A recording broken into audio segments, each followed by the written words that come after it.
Yeah, my name's Matthew Richard. I live in Naylor. First of all, I'd like to say to the Industrial Authority, had you invited somebody in to discuss a solar plant, I would have been just overjoyed. Georgia enjoys the fifth highest competitive advantage for solar in the country, and it seems to me that that's a free resource that doesn't cost, what was it, $10 million in fuel per year. Secondly, I just want to say that the Wall Street Journal had a blistering article against biomass plants in October recently. Over half of them have gone out of business because of inefficiency.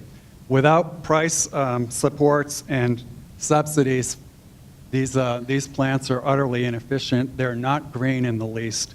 And in California, once the price supports wore off, half of their plants shut down.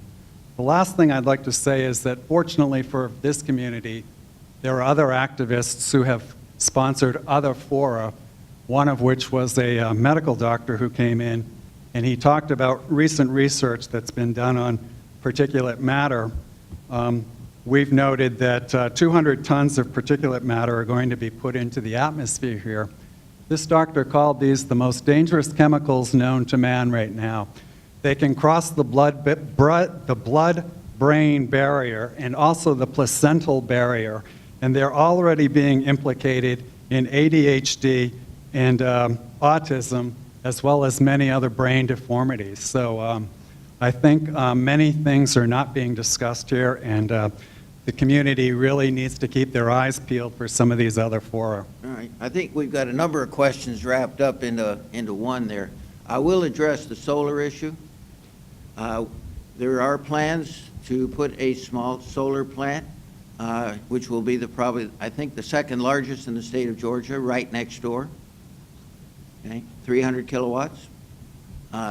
Trying to to convert this plant, though, to solar is really not a practical proposition. For a simple reason is we're talking of sustainable energy 24/7.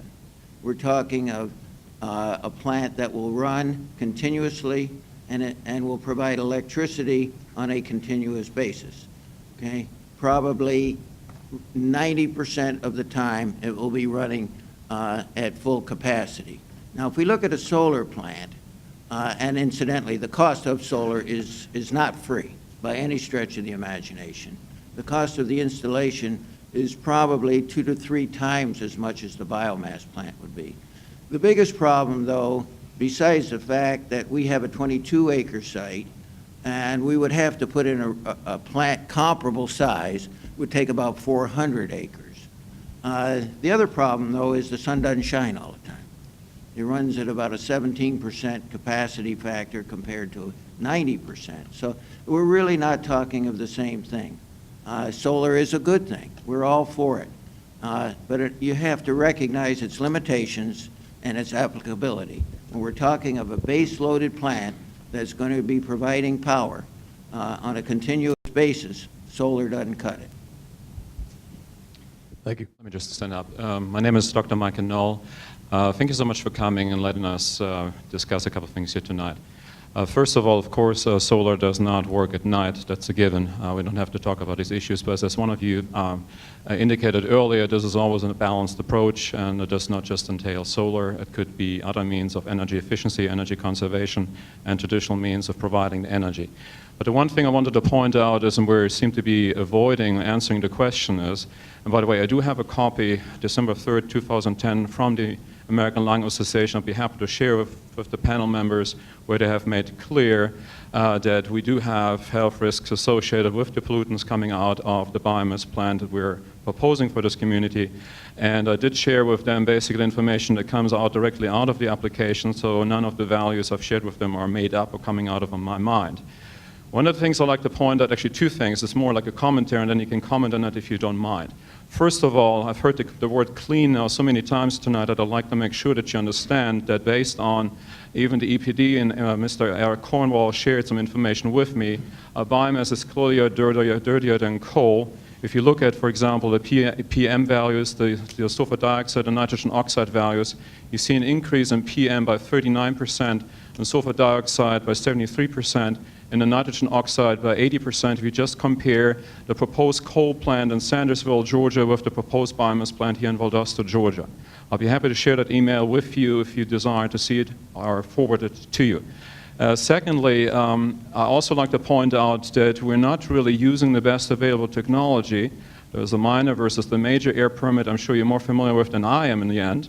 But if you, for example, compare a biomass plant in Berlin and New Hampshire, where they are, because they're a larger plant that goes beyond the levels of 250 tons per year, we have different kinds of technologies we put into place. In that plant, the PM value is basically much, much smaller, and what we have here in comparison, because of a minor air permit, is actually 150 percentage points larger when it just comes to particulate matter, basically emissions. And thirdly, last comment is, how can you possibly ignore statements made by the American Cancer Society, American Lung Association, and again I will share the letter with you, or the American Heart Association, that are saying, based on the experiences by various studies made, that there is no health risks involved with a plant that does literally put hundreds of tons of chemicals into the air, all of which are listed in the application by Vicar as biomass. Thank you. And I think it's important to read that letter very carefully. There are a couple of places in there where it says exactly the right things, which is that the American Lung Association supports measures to ensure reduction or elimination of air pollutant emissions from stationary sources. And it says that it urges the plant should be required to do the following: install and use state-of-the-art pollution control equipment. Yes. Maintain and enforce an anti-idling policy, which I assume refers to vehicles and trucks. Use diesel vehicles and equipment that meet current EPA requirements for clean diesel equipment. Done. So it's important to read the entire letter. I know you did because you're circulating it, but when you begin to take things out of context, it's a little bit dangerous, and it's a little bit difficult for people who aren't as familiar with it as you are to fully understand it. So I would love to talk with you afterwards if we get a chance. I guess we'd have to look at that particular plant and what exactly it's doing. If it's using a bag house, the particulate's going to be the same. My name is Tom Acey, and I live in Valdosta. I'm the gentleman who asked the question about the impact study at the meeting in April. And they sent me an email, but they didn't have an impact study. They said they didn't have one. But what I received was all the particulars of getting the permit. And so I did some research, and what I found out, Georgia's EPA standards are a lot lower than other standards. And there's also some new EPA standards that are in the pipe that will be coming along. My question is, when these new standards are put into effect, how will that affect the winegrass plant? Well, the Georgia EPD does in fact have the air report, the application. I'm not sure what they sent to you. If it was just the permit, that probably did not have all the analyses, but there are analyses that were performed, and it's actually described in the air application. Maybe that's something to ask the EPD. Regarding the new standards that are coming up, this plant would comply with that. Again, this project was going through the regulatory review that is typically done for a facility like this.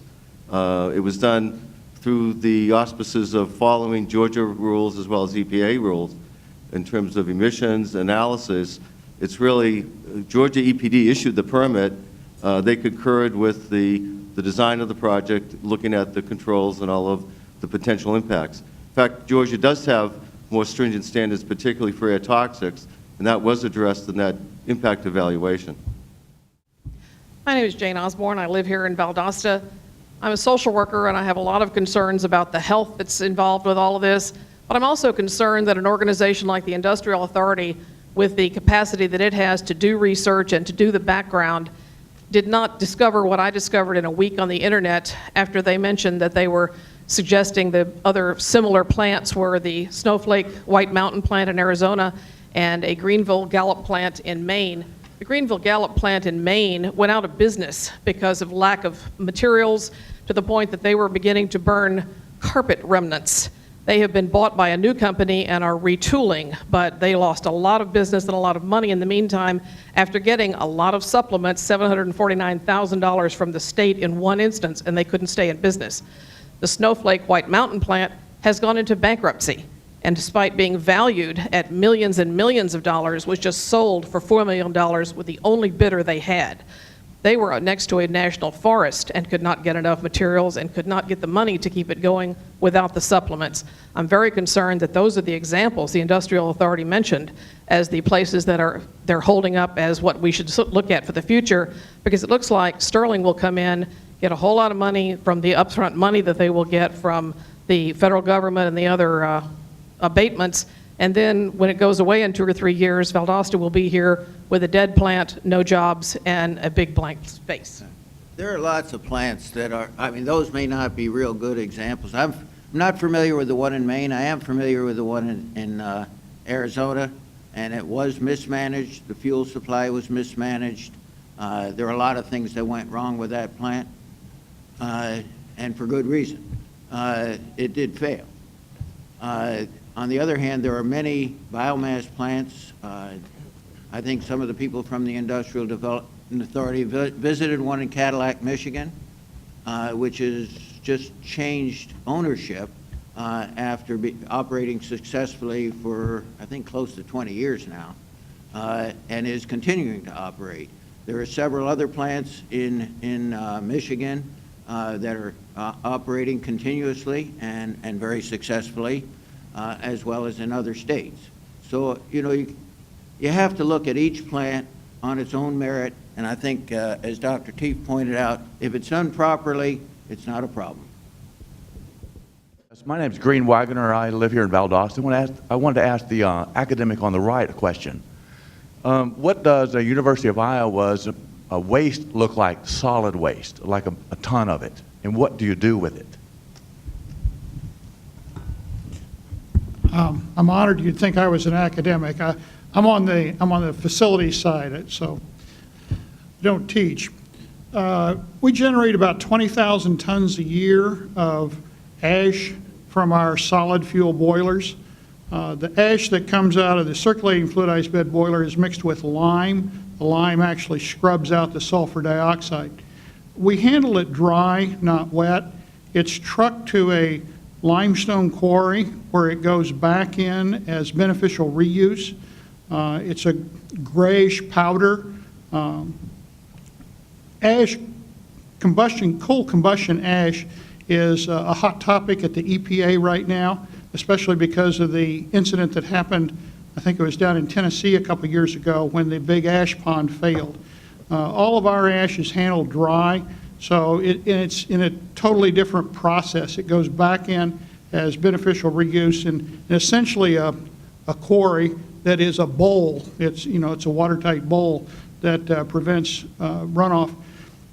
We've had a lot of interest from environmental activists about the metals from the ash leaching into the groundwater, and we've, over the last year, conducted, unrequired, but have conducted groundwater monitoring, and now are analyzing the statistics from that. And it looks like initial results show that there's no impact from that in fact the bowl, the rock bowl that the ash is in, is tight and is not contributing any issues with groundwater.